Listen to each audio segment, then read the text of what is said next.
So The Boy Who Made Everyone Laugh, the first thing I love about it is, I never got past the title in really just appreciating the double meaning of the title, in that you're writing about a character who wants to be a comedian. And at the same time, so he wants to make everyone laugh. And at the same time, he suffers from what is, in his mind, a pretty debilitating stutter, and he gets laughed at. And I'm hoping that I'm not wrong in guessing that that was part of your thinking when you came up with this title for the book. Yeah, absolutely. That feeling from him throughout the book is really quite strong. That thing that he wants to make people laugh, but in the right way, not in the way that sometimes they laugh at him, in the painful way that he sometimes sees. And Billy Plimpton fixates on that, on how people laugh and what that laugh feels like. So yeah, that title's representative of how different laughs can feel really quite different. Can you talk a little bit about the fact that I understand that Billy was based on the experiences of your own son dealing with a stutter? I mean, how personal was that, or was that just sort of the starting place for you when you started to develop this story and Billy's personality?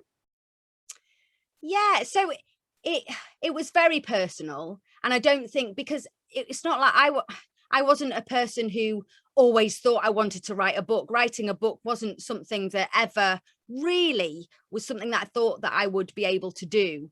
And so it definitely only happened because this story connected with me, and I realized that this was a story that I really, really wanted to write. And that was purely because of my son Lenny, and everything that he'd experienced. And at the time he was about 10 or 11 at the time, and his stammer was, we call it a stammer in the UK. I'll try and remember to call it a stutter, because you call it a stutter, don't you, in America? But it was quite strong at the time.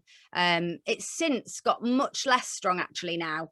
You wouldn't notice it so much at the moment, although it does come and go. But we'd been through speech therapy. He'd been to speech therapy, and he'd had some ups and downs. Many of the things that Billy experiences in the book are directly taken from things that I saw Lenny go through. The ways that people reacted and responded to him when they talked to him, and how they didn't quite know how to treat him, or how to listen, or how to be patient. And all of those things in the book are really quite close to what I saw him deal with, really. So lots of it was very, very personal. Obviously it started really, really closely, and then as I was writing it, Billy Plimpton became much, much further away from Lenny. And I think that surely happens, you know this better than me, but with your characters, I imagine that happens all the time, doesn't it? They always must start in some kind of truth, and then in the writing they become their own people, and the stories become their own stories. And so obviously my son, he doesn't want to become a stand-up comedian, but I used the stand-up comedy that I know, because I've done comedy, and my husband's a stand-up comedian. And so that, you fuse things together, don't you? You're like a magpie, and steal bits from your life and from everywhere else and all bring it together. But it's definitely all rooted in truth.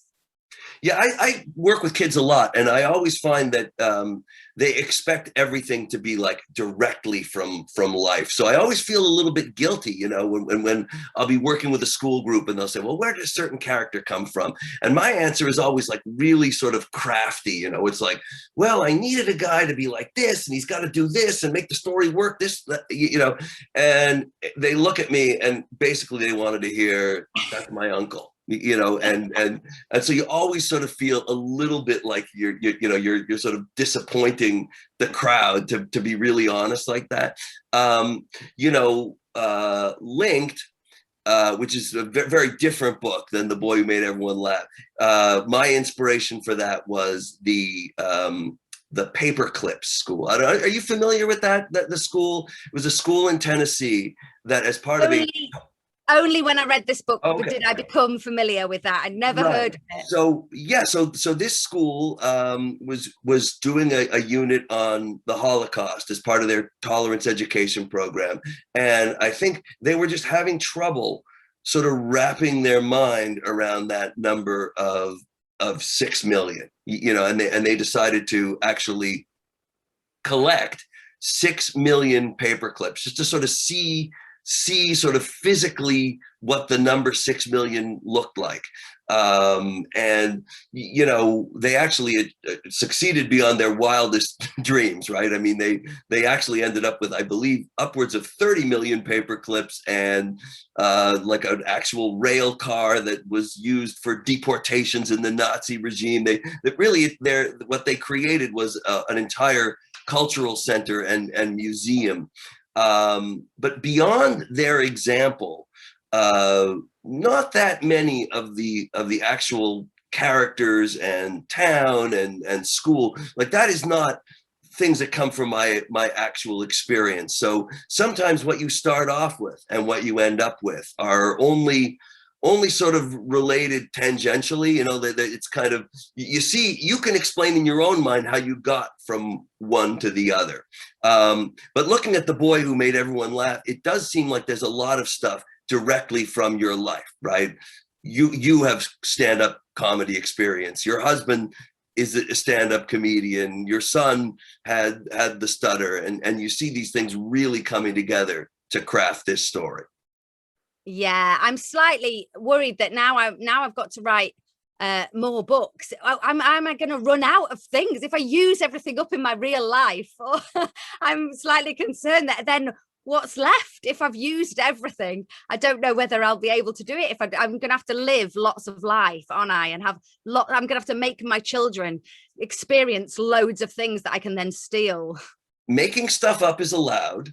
It's definitely something we encourage. I sort of, you know, for me, it's kind of like a what if thing. Like I'm just like a huge what if guy. You know, to me, the core of any story is, you know, like even true stories. What if the world's largest ocean liner hit an iceberg and sank on its maiden voyage, right? I mean, nobody made up the Titanic, and yet it totally works as a what if. So, you know, making stuff up is definitely encouraged, and I don't think that's really going to be a problem on your end.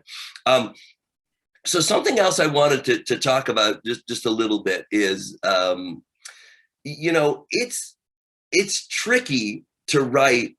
It's fine to be funny, but it's hard to write about being funny. You know what I mean? Like sometimes you can sort of say, when you talk too directly about what's funny and what's not and what humor is, it can tend to get really, really serious and the absolute opposite of funny. And I think that makes it very, very tricky to write about being a comedian and what jokes are and what makes them work. Can you talk about that a little bit in this book? Yeah, it's really tricky, I think, isn't it? And funny, like even somebody asked me what funny books I like to read, and I was thinking I don't really like as grown-up books. I don't know whether I would ever be that keen on the idea of a funny book, because it always seems too much like the effort of being funny almost takes away, doesn't it? Because you want an effortless humor. You want the humor not to be not to shout out loud. And I think the thing that I needed to find a balance with was I never set out to write a funny book. That's not what I did at all. It actually, the first draft, he didn't even want to be a comedian. It was all character driven, and it was all about this character, and the character had funny traits. He noticed things that were funny, and he had, you know, his internal thoughts and monologue was funny because he was quirky, but I wasn't aiming to write a funny book. But then what happened was that when I realized that he needed something for his stammer to get in the way of, he needed that drama, and I realized that stand-up comedy was such a perfect thing to use for the stutter to, you know, to really bring it all out, that story, to bring it out.